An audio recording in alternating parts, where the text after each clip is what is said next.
안녕하세요. 사연으로 처음 인사를 드리는 사연자입니다.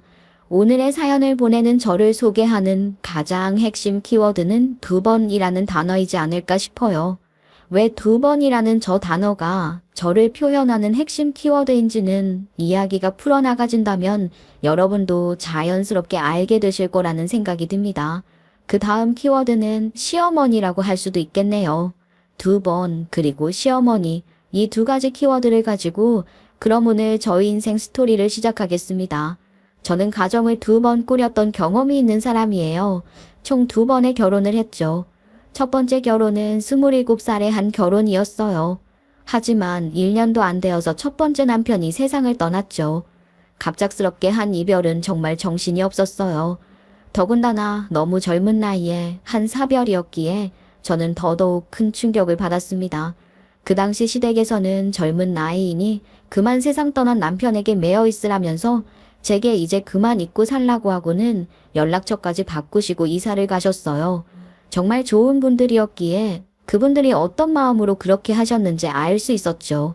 그렇게 6년 가까이 저는 연애 한 번 하지 않고 열심히 살아왔어요. 아이는 없는 상황이었기에 충격 속에서 저 혼자만 챙기면 되었죠.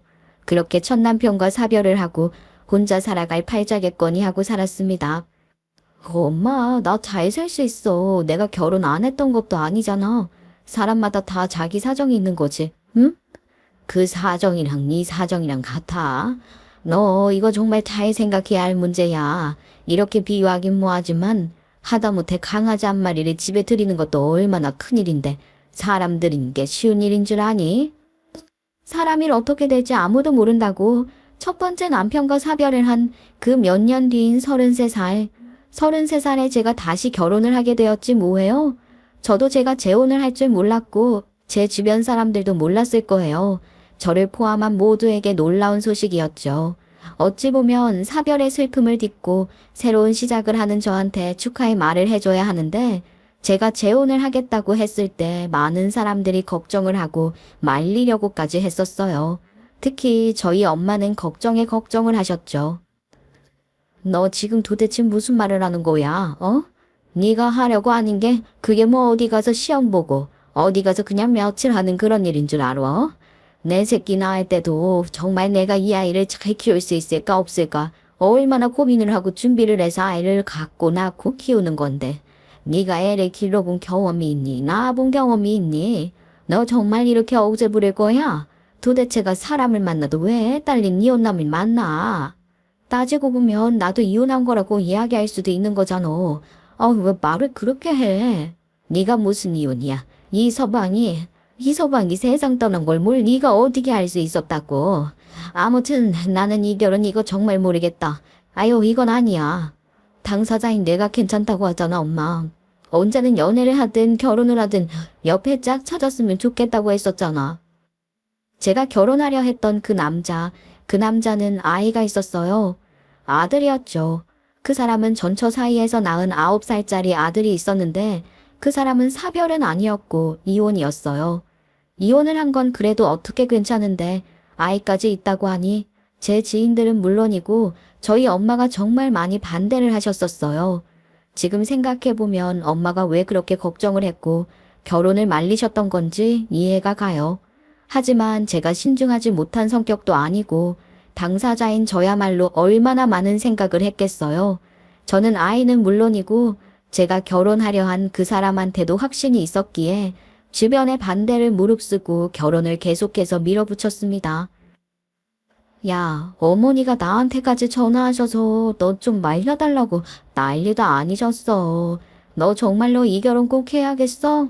어머니가 너 하는 일에 어느 거 하나 반대하신 적은 없으셨잖아. 그런데 그런 분이 이렇게 반대하시는 거면 이건 정말 다시 생각해봐야 하는 것 같다. 나도 너 걱정돼. 요즘 이혼한 거? 그거 그래 흠 아니지. 그런데 아이까지 있잖아. 지금이야 잘 지낸다고 해도 네가 결혼해서 아이 나오면 그때는 어떻게 할래? 뭘 어떻게 할래야. 둘 다 잘 키우면 되는 거지. 우리 엄마만큼 나도 정말 신중하게 생각하고 선택하는 사람이야. 그 사람이고 그 사람 아이고 정말 괜찮아. 나는 마음 굳혔어. 혹시나 우리 엄마가 너한테 전화해서 또 그런 말 하면 나 마음 굳혔으니까 그냥 두시라고 해. 야, 너 정말 이럴 거야? 내가 그때 너를 동호회에 부른 게 아니었나 보다. 이럴 거야. 나 그렇게 내 남편 보내고 나서 이제 마음 잡았어. 이제 내 마음 잡아준 게 이 사람이야. 저는 주위의 반대에도 흔들리지 않았죠. 제가 결혼하고자 했던 사람에 대한 믿음이 있었으니까요. 그 사람 말로는 자기가 사업을 하면서 한창 바쁘던 시기가 있었는데 그때 전처가 외도를 저질렀고 이혼을 하게 되었다고 했었죠. 그러면서 저한테 많이 고민을 털어놓고 했었어요. 저랑 그 사람은 와인 동호회에서 만난 사이였거든요. 와인 주최자인 친구의 권유로 동호회에 들어간 거였죠. 제가 사별을 한 뒤에 아예 남자한테는 눈길도 안 주니까 그 친구가 그럼 그냥 사람들이라도 좀 제대로 만나서 얘기도 하고 너도 속풀이 하라며 추천해 준 거였고요. 그러면서 그 사람과 이야기를 나누게 된 거였어요. 이야기를 하면 할수록 사람 괜찮더라고요. 물론 이혼이랑 사별은 다른 느낌이기는 하다만 배우자를 잃은 건 똑같잖아요. 그런 공통사가 있어서 인지대화도 잘 통했습니다. 그러면서 연인으로 재혼으로까지 발전하게 된 거죠. 내가 나이가 어린 것도 아니고 내 인생 잘 살아볼 테니 걱정 마시라고 저희 부모님 결국은 설득시켰습니다. 또 그 사람 아이가 정말 귀엽고 착했어요. 저희 부모님도 몇 번 그 아이 보고서는 결혼하라고 하신 거였죠. 같은 재혼이라도 애가 있는 건 훨씬 어려운데 저는 아이를 정말 마음을 다해 대했어요. 부모님이 헤어진 상처 때문에 애가 어두웠었는데 저한테 마음을 열면서 많이 밝아졌고 그것 때문인지 시어머니가 처음에 저를 아주 공주마마 모시듯 했었답니다. 얼마나 잘해줬는지 몰라요. 어머니, 집 앞에 이거 두고 그냥 가신 거예요? 아유, 왜 그러셨어요? 들어오셔서 차라도 한 잔 같이 하고 가셔야 하는데. 아이고, 나는 그런 시어머니 안 되고 싶어. 요즘 어떤 시어머니가 아들내외 집에 드나더니 괜히 너희 부담스럽지. 그냥 아침 운동할 겸 겸사겸사 들고 다녀온 거야. 뭐 얼마 되지도 않는 걸. 너희 세 식구 맛있게 먹으면 나는 좋아. 그리고 세아가 너 힘들게 밥하고 하지 말어. 아니 반찬이야 뭐 내가 힘 닿는 데까지 다 해다가 줄게. 다음에 먹고 싶은 거 있으면 말해라. 알았지? 시어머니는 엄청나게 배려를 해주는 사람이었어요. 자식 있는 당신 아들이랑 결혼해준 제 손에 물 한 방울 안 묻히게 해주고 싶다면서 매번 반찬과 국까지 해다 주셨죠. 그걸 심지어 일주일에 한 번도 아니고 3일에 한 번씩 해다 주셨다고 생각을 해보세요. 특히나 며느리 입장에서는 정말 몸둘 바를 모를 일 아니겠어요?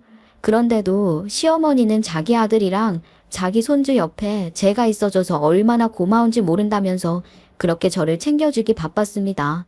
저는 이렇게 감지덕지한 혹은 무난한 결혼 생활을 하게 된 거죠. 몸과 마음이 편하니 좋은 일이 자연스레 따라오더라고요. 현 남편과의 사이에서 결혼한 지 1년 만에 아이를 가지게 되었죠. 아이고야 세상에 아주 그냥 네가 우리 집 복덩이다. 응? 예, 뭐 먹고 싶은 건 없니? 원래 첫 출산 때 몸을 더더욱이 잘 챙겨야 하는 거야. 아유 이거를 뭐 어떻게 해줘야 하나? 응? 아유 어머니 저 정말 괜찮아요. 어머니가 평소에 얼마나 잘해주시는데요. 저 더 이상 받으면 안 돼요. 말씀만으로도 정말 감사하게 생각할게요. 세상에 어쩌면은 말도 이렇게 이쁘게 할꼬. 예, 이럴 게 아니라 너무 갖고 싶은 거 생기게 우리 뭐 어디 백화점이라도 가볼래? 아유, 내가 너한테 뭐라도 해주고 싶어서 그래. 제가 아이까지 낳으니 시어머니한테 저는 거의 공주가 아니라 그냥 하늘이 된 것이었죠. 시어머니는 정말 좋아하셨었어요. 하지만 그건 오래 가지 않았죠. 사람이 자기 그릇이라는 게 있잖아요. 어찌 보면 시어머니 딴에는 그 작은 그릇으로 좋은 시어머니 코스프레 하려고 애쓴 거라고 할 수도 있었겠다는 생각이 들었어요. 시어머니가 점점 태도가 변하기 시작했거든요. 그건 제가 아이를 낳고 나서 저희 친정엄마가 저희 집을 오가시면서부터 시작되었죠. 시어머니 입장에서는 자기 자리가 사라진 거라고 생각이 든 건지 뭔지 이상한 말을 하는 게 아니겠어요? 제가 아이 낳고 나서 조리원을 가지 않고 집에서 몸조리를 했기에 엄마가 오고 가신 거였는데 말이에요. 제가 조리원에 가지 않은 이유는 큰아들을 집에 두고 조리원에 있을 게 마음에 걸려서 그랬었어요. 피 한 방울 안 섞인 자식인데 유난이다 할 수 있지만 저한테는 제가 낳은 자식이나 마찬가지였으니까요. 그래서 집에서 몸조리를 하게 된 거였고, 그러다 보니 저희 엄마가 거의 상주하다시피 계시는 거였는데, 그걸 보고 시어머니가 뭐라고 했던 줄 아세요? 이러다 우리 큰손주만 찬밥되는 거 아닌가 싶네. 팔은 안으로 굽는다고 해도 집안 장손은 절대 찬밥이 되면 안 되는 건데. 우리 장손 요즘 뭐 밥은 잘 먹고 있지? 아이고 사돈 해 그게 무슨 말씀이세요? 우리 수찬이가 외할머니가 해주는 밥을 얼마나 잘 먹는데요. 아이 누가 그런 말 하는 건가요? 우리 수찬이가 눈칫밥 먹고 있는 건 아닐까 싶어서요. 어머니, 무슨 말씀을 그렇게 하세요? 저 너무 섭섭해요. 저희 엄마가 친손주 아니라고 차별할 분으로 보이세요? 저 말을 듣는데 기분 정말 안 좋죠. 친정엄마한테 비아냥거리는 것도 마음에 안 들고 제가 무슨 아이들을 차별할 거라고 기정사실화해 두고 말하는 것도 정말 마음에 안 들었습니다. 그래도 분위기는 안 좋게 하고 싶지 않아서 웃어가며 저리 말을 했죠. 눈치챌 정도로 말이에요. 그러니 시어머니는 그냥 혹시나 하는 마음에 하는 말이지 네 앞에서는 농담도 못하겠다라는 식으로 넘어가더라고요. 더 따지고 싶었지만 저희 엄마랑 애들 있는 앞에서 싸우고 싶지 않아서 꾹 참았네요. 그리고 안타깝지만 저게 시작이 되었어요. 시어머니는 저런 식으로 툴툴거리기도 시작하고 점점 저희 엄마랑 저를 매 눈으로 바라보기 시작했죠. 그리고 점점 시간이 갈수록 이전의 시어머니 모습은 찾아볼 수 없게 되었어요. 엄밀히 말하자면 시어머니가 본색을 드러낸 거겠죠. 시어머니가 본색을 드러내는 게 초반에는 저도 당황스러웠지만 별로 개의치 않았어요. 당신이 뭐라고 생각하든 말든 나는 내 가정 잘 꾸려 살아갈 거다라는 마음가짐으로 저는 저희 집 세 남자들이랑 잘 살아가고 있었으니까요. 무엇보다 저희 집 남자들이 시어머니보다는 제 편이 되어서 든든한 방패막이 되었거든요.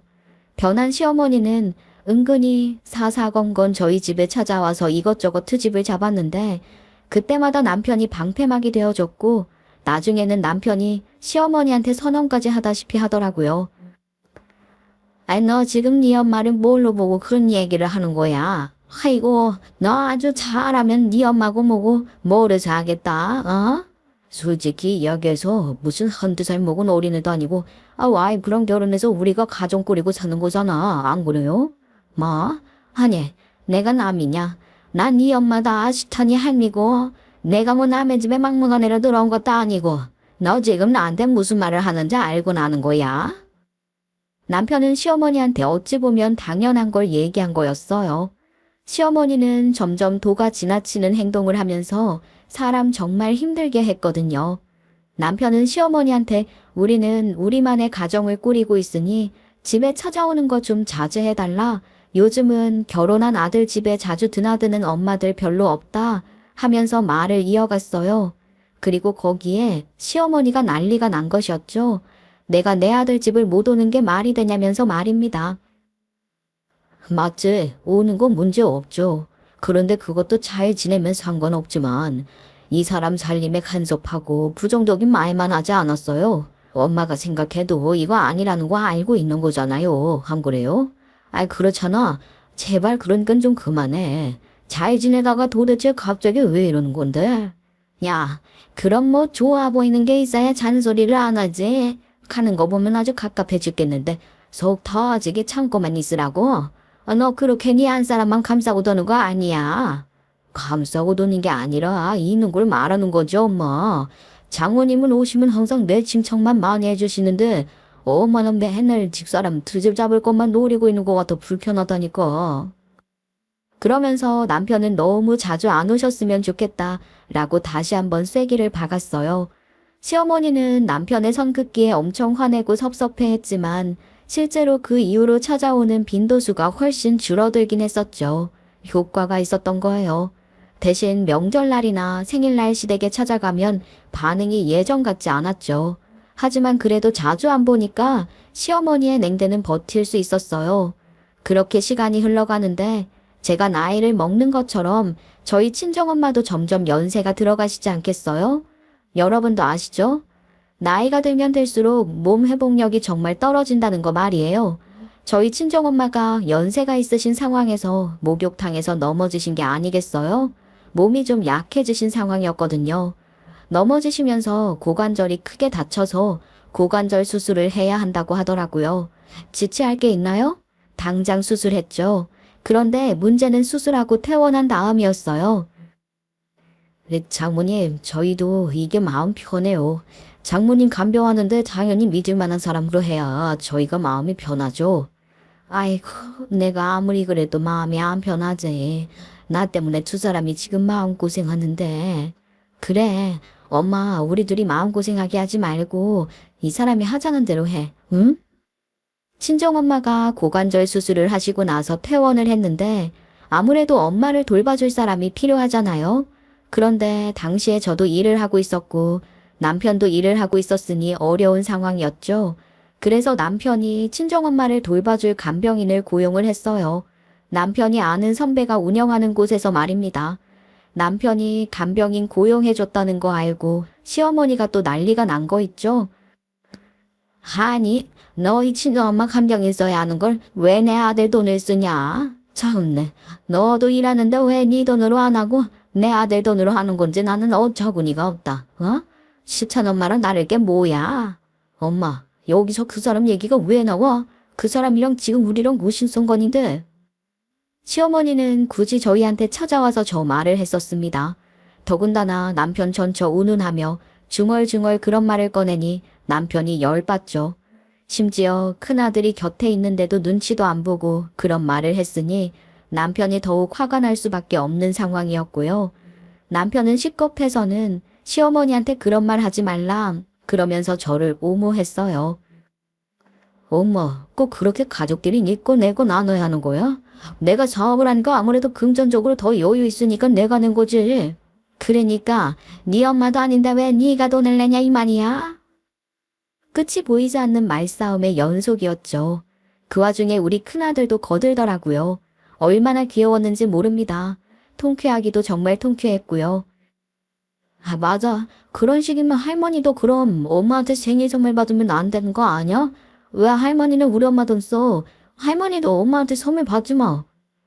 뭐? 수찬아. 할머니가 먼저 엄마한테 그랬잖아. 왜 할머니가 아프니까 당연히 아빠랑 엄마랑 잘하는 거지. 얼마나 고소했는지 몰라요. 그러면서 의붓아들과 남편 모두 제 편을 들어준 겁니다. 그러니 시어머니는 더 속이 꼬이죠. 아주 더 열받죠. 시어머니는 툴툴거리면서 나가며 저한테 막말을 해댔어요. 여우 같은 년이 아들이랑 손자 다 구워 삶았다면서 말입니다. 결국 저 일 이후로 시어머니는 저를 더 미워하게 된 거였어요. 아무리 그래도 그렇지. 본성이 얼마나 나쁜 사람이길래 자기의 어린 손주가 있는 자리에서 저런 쌍스러운 말을 할 수가 있는 건지 제가 큰아들을 들여보내고 한 마지막 말 때문에 시어머니가 기함을 치고 휙 나간 거였어요. 그러면서 저한테 욕까지 한 거고요. 어머니 지금 하시는 말씀이며 행동, 그거 어머니가 수찬이한테 더 상처 주시는 거 알고 계신 거예요? 어머님이야말로 수찬이 친할머니가 맞으신가 그런 생각까지 드네요. 수찬이를 그렇게 생각하시는 거면 오늘 이 자리에서 하신 행동 하나부터 열까지 다 짚어보세요. 어머니가 수찬이한테 무슨 행동을 하신 건지요? 그리고 앞으로 이러실 거면 저희 집에 오지 마세요. 저 다른 건 몰라도 제 새끼들한테 상처 주는 사람 용서 못해요. 난리 났었죠. 여우 같은 년이라고 하는 건 기본이었고 네가 언제 수찬이를 아들로 생각했다고 그러냐. 쇼하지 말라 하고 그 말 듣고서 또 남편은 열 제대로 받아서 나가시라고 소리친 거예요. 그런데 그렇게 나간 시어머니 저기서 끝나는 게 아니더라고요. 시어머니의 만행은 여기서 시작이 되었죠. 저만 미워하는 건 그렇다 쳐도 친손주끼리도 차별하기 시작하는 게 아니겠어요. 제가 재혼해서 남편과 가진 아이와 전처 사이에서 낳은 의붓 아들을 차별하기 시작한 것이었어요. 사람 제일 속상한 게 뭔가요? 정말 사소한 거 가지고 하는 거 아시죠? 애들 어릴 때 정말 자주 아프잖아요? 저희 큰애도 작은애도 유행하는 감기다 뭐다 하면 잘 걸렸어요. 더군다나 작은애는 큰애랑 나이 터울이 있으니 돌림노래 하듯 계속 아프기도 했네요. 너는 집에서 관리를 어떻게 했길래 수찬이 쟤가 수도쿠에 걸리냐, 어? 작은 애가 수도쿠가 있으면 쟤를 어디 뭐 병원에 입원시키던가 너희 친정에 갖다 주던가 했어야지. 아이 어머니, 수도쿠는 수찬이가 학교에서 친구들한테 옮아와서 수호한테 옮은 거예요. 그리고 수호가 무슨 물건이에요? 뭘 어디다 갖다 주고 그러라고 하시는 거예요. 아휴, 수찬이 수호 둘 다 아파서 저도 너무 속상해요. 근데 굳이 전화까지 해서 하신다는 말씀이 이거예요? 정말 제정신 아닌 거 아닌가요? 시어머니는 툭하면 제가 우리 큰아들이랑 작은아들 차별한다고 하는데 솔직히 제가 봤을 때는 시어머니가 차별을 하는 거였거든요. 저는 정말 하늘에 맹세코 우리 아들 둘 다 내 새끼라고 생각하며 살았습니다. 누가 뭐라고 해도 당연히 내 새끼들이고요. 그런데 시어머니가 저렇게 말을 하니까 정말 미치겠더라고요. 큰애 학교에서 수족구가 유행해서 작은애도 옮았고요. 그래서 둘 다 아팠는데 저러니 엄마인 제가 속상한 게 더 크지 않겠냐고요. 그런데 있죠. 저건 세 발에 피었답니다. 우리 장손 좋은 거 많이 먹고 큰일 해야지. 아이고 어여 먹어라. 아유 애가 어째 이렇게 볼 때마다 말라있냐. 어? 집에 섬이라는 게 뭐라는 건지. 엄마가 잘 챙겨주는데 챙기기는 무슨 할미 있으니까 마음 놓고 먹어 내 새끼. 명절에도 갈비며 그런 건 우리 큰아들 앞에 다 옮겨주고 작은아들은 흙을 주워 먹던 뭘 하던 신경도 안 썼어요. 그래도 우리 큰애가 배려심이 정말 많은 아이람 동생도 예뻐하고 했죠. 큰아들이 보기에도 할머니가 심했다고 생각을 했나 봐요. 그래서 큰애가 작은애 입에 고기 넣어주려고 하고 그러더라고요. 그런데 아이가 그러려고 치면 시어머니가 그거 자기가 낚아쳐 해서 자기 입에 넣더라고요. 저거는 그냥 우리 큰아들을 생각해서가 아니라 시어머니 당신이 그냥 신보가 못돼서 그런 거라는 생각이 들었어요. 안 그런가요? 그러니 늘 아슬아슬한 상황이었어요. 그러다 결국 제가 시어머니한테 터진 거죠. 제가 터지게 된 계기는 시어머니가 손주 중 한 명만 데리고 당일치기 여행으로 놀러 갔을 때였어요. 그건 당연히 우리 큰아들만 데리고 간 것이었죠. 아니 내가 언제 차별을 했다는 거야. 너 말 참 이상하게 한다. 내가 내 손주 데리고 간 게 왜 잘못된 거라고 그러는 거야? 어머니, 제가 수찬이 데리고 놀러 가신 거 그거 하나 가지고 이러는 줄 아세요? 그동안 어머님이 애들 둘 놓고서 차별하신 거 다 섞여서 이러는 거예요. 도대체 왜 그러세요? 제가 수찬이를 미워했어요? 아니요. 저 단 한순간도 수찬이 제 새끼 아니라고 생각한 적 없어요. 수찬이가 밖에서 무릎 하나만 까져와도 저 속상해서 밤새 까진 상처 보고 속상해해요. 그런데 도대체 왜 그러시냐고요? 야, 너 말 아주 잘한다. 그동안 이 난리치고 싶어서 어떻게 참았냐? 어? 이렇게 네 시애미한테 대들고 싶어서 어떻게 참고 살았냐고. 내가 살다 내 손주 데리고 여행 다녀온 걸로 이렇게 욕먹을 거라고는 상상도 못했다. 그러게요. 저도 살다 이런 일 겪을 거라고는 상상도 못했네요. 아, 됐어. 엄마, 정말 이러는 거 아니지? 정말 이러는 거 아니에요? 남편도 제 옆에서 난리 났죠. 저는 물론이고 남편까지 난리치니까 시어머니는 이것들이 아주 어른 잡아먹으려 한다고 난리쳤어요. 그 모습을 보는데 얼마나 어처구니가 없었는지 몰라요. 저는 어른이면 어른답게 행동하시라고 시어머니한테 버럭했습니다. 대판 싸운 거죠. 그리고 그날 의붓 아들이 와서 저한테 사실을 고백했죠. 할머니랑 놀러 간 날 사실 친엄마를 보러 갔었다고 말입니다. 나는 보기 싫다고 했는데 억지로 할머니가 데려갔어. 그런데 옛날 엄마랑 할머니랑 친해 보여서 싫었어. 지금 엄마가 내 엄마인데 할머니가 자꾸만 옛날 엄마한테만 이쁘다고 하고 거기서 막 엄마 흉도 봤어. 아들 말로는 할머니가 친엄마랑 친해 보였다면서 그게 싫었다고 하더라고요. 저는 큰아들이 하는 말을 듣고 기겁을 했어요. 바로 남편한테 말을 했죠. 어머니가 애 데리고 여행 간 게 애 친엄마랑 간 거라고 말이에요. 남편 전초라는 여자가 애도 등한시하고 외도 저지르고 다녔다는 걸 제가 다 들은 상황이었기에 저는 더 기겁할 수밖에 없었어요. 제 이야기를 듣고 남편은 대체 왜 전처랑 친하게 지내냐고 자기 엄마를 찾아가서 난리를 피웠죠. 미친 듯이 추궁을 했어요. 추궁한 결과 시어머니가 왜 저한테 그렇게 틱틱거렸는지 알겠더라고요. 아니 우리 손주도 친부모를 보면서 살아야 하지 않겠니? 그리고 어떻게 된 게 저인 시찬이 애미가 더 나한테 잘하니? 용돈도 챙겨주더라. 너희는 요즘 나한테 용돈도 안 주잖니? 그러니까 결국은 돈 때문에 그런 거요? 얘가 너 무슨 말을 그렇게 해? 남들이 들으면 내가 돈만 보고서 그러는 줄 알겠다. 내가 돈 때문에 그래? 이거는 기본적으로다가 수찬이 애미보다 수호 애미가 나한테 싸가지 없게 한다는 거지. 엄마, 지금 무슨 말 하는 거야? 수찬 엄마.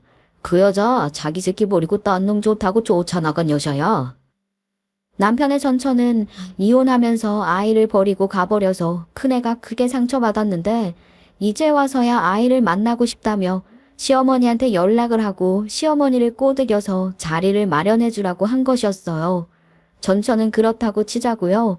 원래 그런 인간이라고 칩시다. 그런데 시어머니는 그러면 안 되는 거 아닌가요? 다른 것도 아니고 자기 아들한테 상처를 줬고 심지어 자기 손주를 방치해 두고서 남자랑 놀아난 여자인데 말이에요. 그 소식을 듣고 남편이 눈이 안 돌겠냐고요.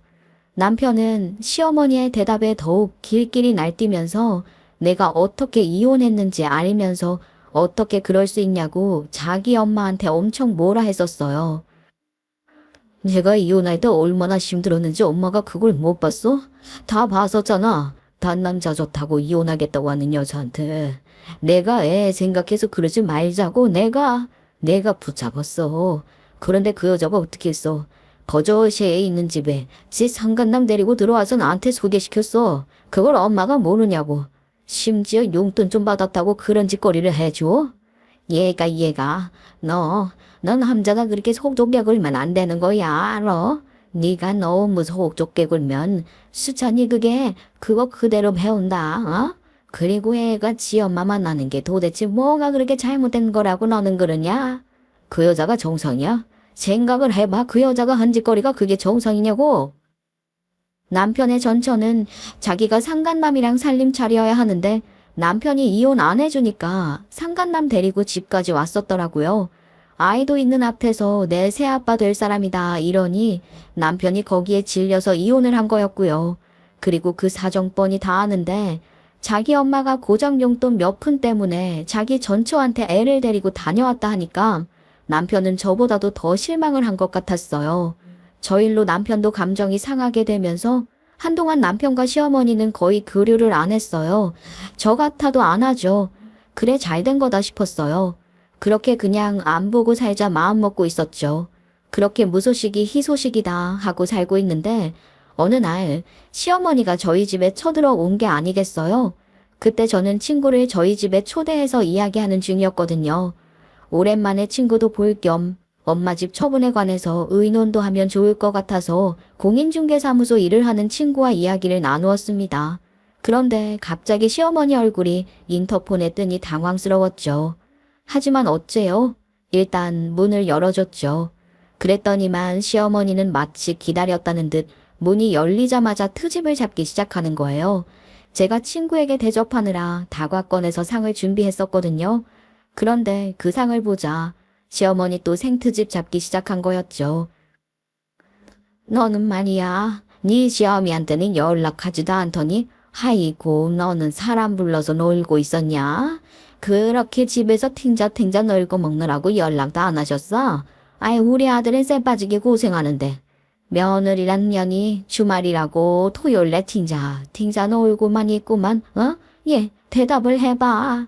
어머니 무슨 말씀을 그렇게 하세요? 그리고 제가 저희 집에 친구도 한 명 초대를 못해요? 제가 그런 것까지 어머니 허락 맡아서 초대를 해야 해요. 애들 아빠도 아는 친구예요.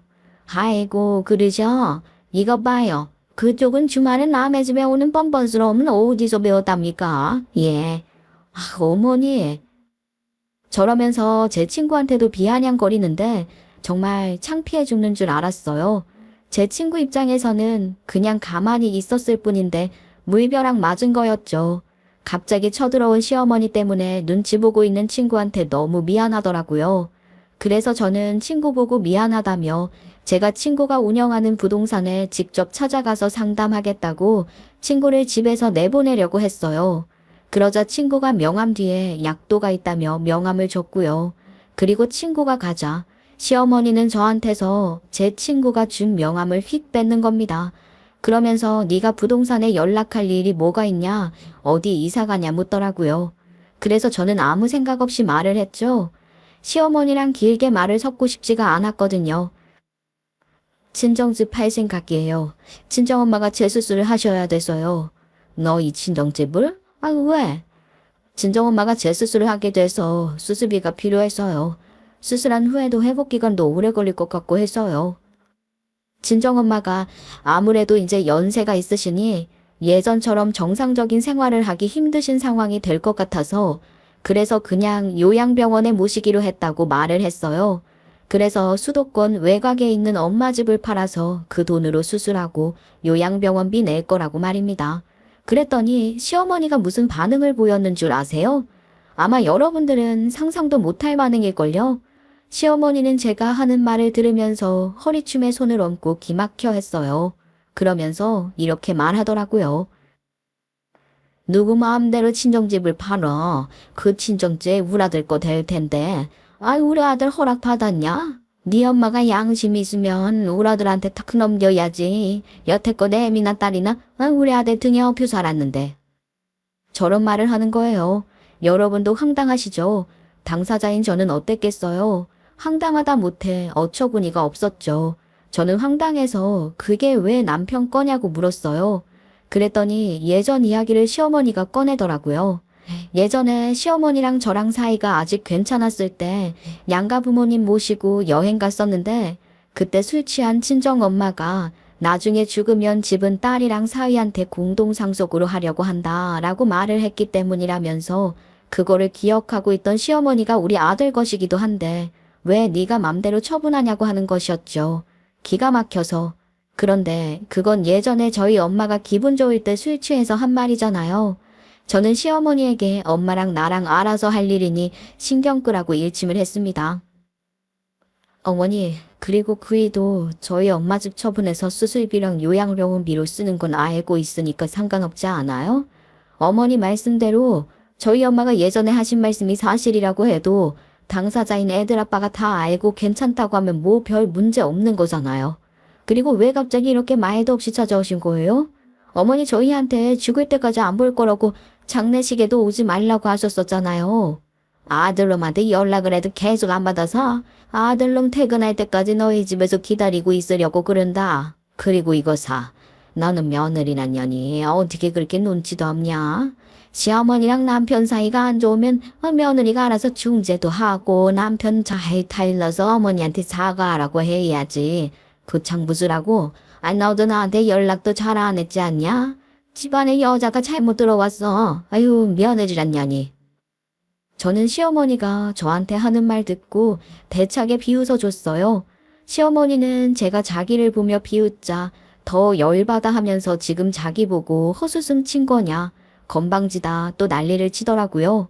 저는 그런 시어머니를 보면서 인생 안쓰럽다는 생각이 들었습니다. 그리고 뒤이어서 계속해 말을 해 나갔죠.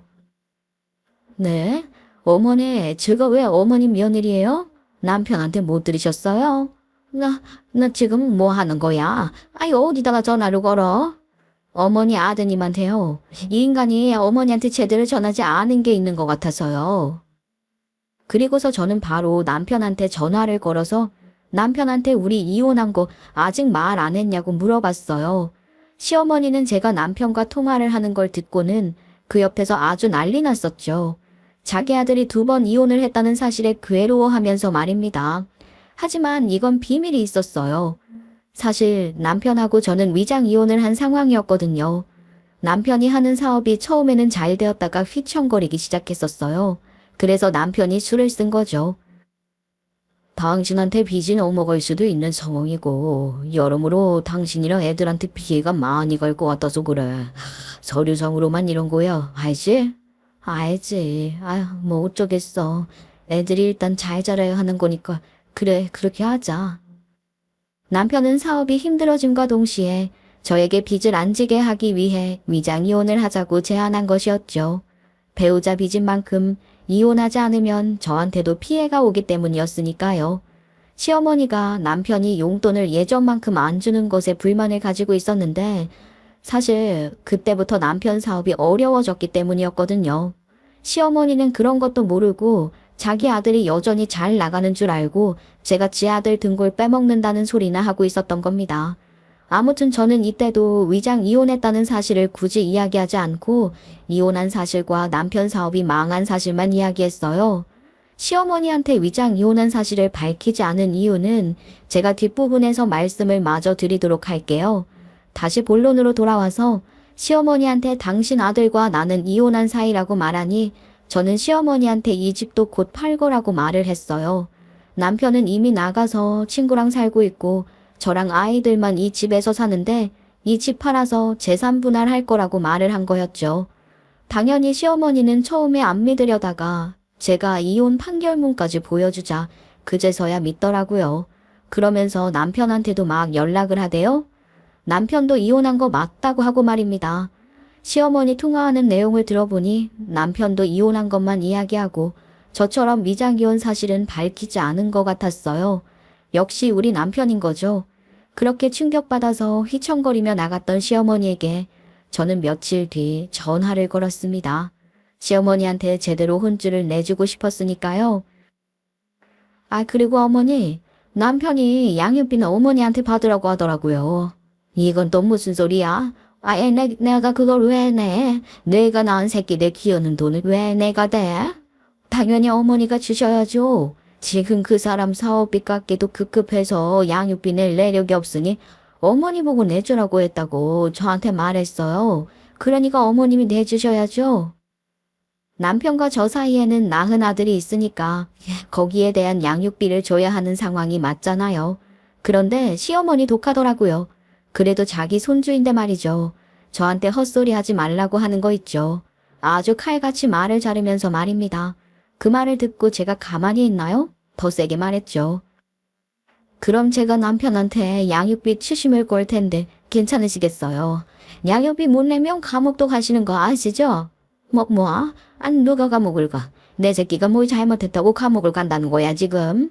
그이가 감옥을 지금 간다는 건 아니고요. 아빠로서 애한테 양육비를 제대로 안 준다? 그러면 저도 어쩔 수 없는 선택이라는 거죠. 제가 저렇게 겁을 잔뜩 주니까 시어머니는 수화기 너머로 거의 앓는 소리를 내더라고요. 시어머니 하는 행동이 너무 얄미워서 겁을 더 줬었네요. 여태까지 시어머니한테 당하고 욕먹고 했던 게 너무 열받아서 말이에요. 시어머니는 결국 울며 겨자 먹기로 자기가 양육비 지불을 하더라고요. 시어머니요?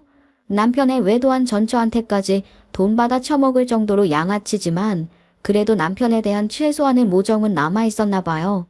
자기 아들 감옥 갈지도 모른다는 소리에 양육비를 내준 것을 보면 말입니다. 참고로 양육비를 시어머니한테 받아내자고 한 건 남편의 제안이었어요. 저희가 시어머니에게 위장이혼인 걸 안 밝힌 이유도 바로 이 양육비 때문이었죠. 나는 절대 용서 못해. 하다 그 인간 같지도 않은 여자한테 용돈을 받았어. 거기다가 우리 수찬이를 그 자리에 데리고 나가. 그 여자가 애 놔두고서 무슨 짓을 했는데. 나 절대 용서 못해. 우리 수호랑 수찬이 차별하는 것도 너무 싫었고 이게 그냥 우리 모자 인연의 끝이라고 나는 생각할 거야.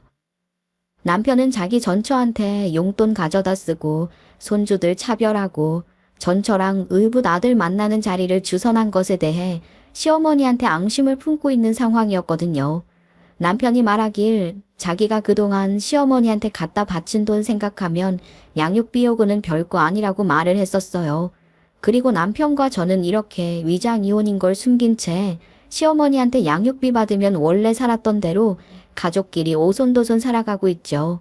제대로 위장 이혼을 하기 위해 현재 살던 집을 팔아 저랑 친아들은 다른 데로 이사가고 큰아들은 저희 부부가 이혼할 당시에 이미 대학생이 돼서 학교 기숙사에서 살고 있는 상황이었거든요. 할머니랑 연락은 안 하고 있는데 나도 굳이 할머니 연락받고 싶은 생각이 없어. 그랬어? 그래 아들. 다른 거 생각하지 말고 대학생활 재밌게 하면서 하고 싶은 거 다 해봐. 대학 시절에만 할 수 있는 것들이 있잖아. 그래도 주말에는 엄마 보러 올 거지? 엄마가 우리 아들 얼굴 까먹겠다. 당연하지. 수호랑 엄마 보러 가야지. 아빠도 오신대잖아요. 그러니까 주말에 봐요.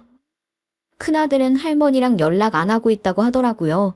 그렇게 저희 가족들은 저희 가족만의 방식으로 다시 우리 생활을 찾아가고 있었어요. 물론 양육비는 꾸준히 받고 있었고요. 그런데 하루는 양육비 지급이 늦지 뭐예요. 그래서 시어머니한테 전화를 해서 양육비를 빨리 보내달라고 했어요. 시어머니 버럭 소리를 지르는 거 있죠? 아유, 돈 또 올랐냐? 돈 또 올랐어? 그건 며칠 넣는다고 애한테 무슨 일이 생긴다냐? 으이그 독학년 같은 이라고. 가만히 있어봐. 내가 수찬이 엄마한테 용돈 달라고 해서 줄 테니까. 어머, 어머니 아직도 그 여자랑 연락하고 계신 거예요? 정말로 그 여자가 어머니 며느리가 맞기는 한가 보네요. 어머니 아들 뒤에서 다른 남자랑 바람핀 여자를 아직도 만나고 지내시는 걸 보면요. 너 진짜 양육비 받기 싫으냐? 어디서 피아냥질이야? 아유, 입 다물고 전화 끊어. 저러면서 전화를 끊어버리더라고요. 저요. 양육비 하루라도 늦으면 줄 때까지 전화하고 문자하는 중이에요. 물론 언제까지 시어머니를 속일 수 있을지는 모르지만 최대한 속일 수 있는 데까지 속여봐야죠. 그 돈이 뭐라고 당신 아들한테 상처 준 여자한테 가서 웃질 않나. 자기 손주들 두고서 자기한테 이득되는 손주만 챙기려고 하지를 않나. 저는 정말 그건 어른으로서 할 일이 아니라고 생각하거든요. 엄밀히 말하면 인간으로서 할 짓도 아닌 거죠. 저는 인간이기를 포기하고 가족들에게 상처 준 시어머니한테 이 정도 벌은 줘도 된다고 생각해요. 시어머니도 저랑 남편 속이고 전처한테 돈 받아 처먹으니 이 정도 복수는 할 수 있는 거 아니겠어요? 하지만 시어머니는 자신이 자신의 인생을 꼬고 있는다는 걸 인지를 못하는 것 같더군요. 큰아들을 통해서 들은 시어머니의 소식은 아주 어마무시했답니다. 혹시나 할머니가 엄마한테 연락해서도 그럴까봐 내가 엄마한테 말하는 거야. 할머니가 전화하면 그냥 받지 마. 할머니 그 여자한테 결국 차단당한 것 같던데. 그 여자? 내 옛날 엄마 말이야. 아무튼 할머니가 계속 용돈 더 달라고 하고 그러니까 그 여자가 할머니 연락처 차단한 것 같아. 시어머니가 돈이 떨어진 건지 자기 손주인 큰 아들한테까지 연락을 해서는 돈을 달라고 했었나 봐요. 아들한테 구구절절 자기 상황을 설명한 것 같았죠. 시어머니가 하도 용돈 달라고 하는 게 많아지니까 결국 그 전처라는 여자가 시어머니 연락을 차단한 것 같더라고요. 그리고 아들의 말대로 시어머니가 저한테 연락해서 자기 이제 돈줄 끊겼다고 그 전처라는 게 연락처 바꿨다고 하면서 자기가 지금 양육비를 보내려면 어디 식당이라도 나가야 한다고 하는 거 있죠? 어머니, 그럼 식당을 나가시면 되는 걸 왜 저한테 전화를 하셔서 이러세요? 예, 너 정말 이럴 거니? 네, 정말 이럴 거예요. 양육비는 무조건 내셔야 하는 거잖아요. 시어머니는 제가 하는 말에 어떻게 사람이 그렇게 정이 없냐느니 비난하고 난리도 아니었죠. 하지만 저는 정말 신경도 안 썼어요. 시어머니는 제가 너무하다고 생각할지 모르지만 그래도 시어머니가 한 행동에 비하면 아무것도 아니라고 생각하기에 잠자코 두고 보려고요. 그냥 지금처럼 저랑 남편과 아이들만 잘 지내면 되니까요. 그리고 정말 다행히 남편 사업은 다시금 자리를 찾아가고 있어요. 아직은 다시 일어서는 중이지만 그래도 한 해 한 해 조금씩 이전의 자리를 찾아가고 있거든요. 사람 죽으라는 법 없다고 하잖아요. 안 그런가요? 저는 지금처럼 우리 큰아들 작은아들의 옆에서 든든하고 다정한 엄마로 제 자리를 지켜나갈 거예요. 우리 남편 옆에서는 든든한 아내, 따뜻한 아내로서 남편에게 힘이 되어 줄 것이고요. 이게 우리 가족을 위해서 제가 할 수 있는 제 역할이라는 생각이 들거든요. 시어머니와의 관계는 나중에, 아주 나중에 생각해 보려 합니다.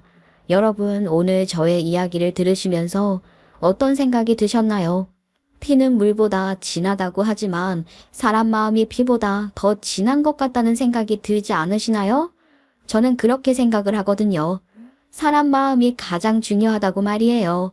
그럼 저는 오늘의 제 이야기를 마무리하며 마음으로 여러분의 앞날에 축복이 있기를 바라겠습니다.